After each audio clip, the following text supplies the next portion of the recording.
مشاهدينا الكرام في كل مكان، أسعد الله أوقاتكم بكل خير. متابعين الأعزاء في قناتكم عاجل، يحدث الآن أول خطوة من رئيس الفاف وليد صافي لتعيين خليفة جمال بالماضي. لنتابع التفاصيل واضغط لايك للفيديو ليصلكم كل جديد. دخل الاتحاد الجزائري لكرة القدم في سباق مع الزمن من أجل التعاقد مع مدرب جديد لخلافة جمال بالماضي على رأس العارضة الفنية للمحاربين.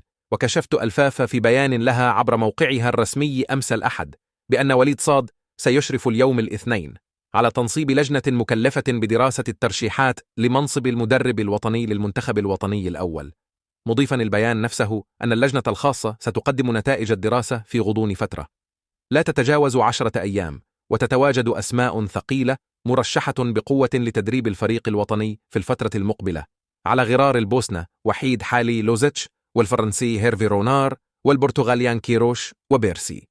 ختاما، المرجو الاشتراك بالقناة وتفعيل زر الجرس ليصلكم كل جديد. أراكم في الفيديو قادم إن شاء الله. إلى اللقاء.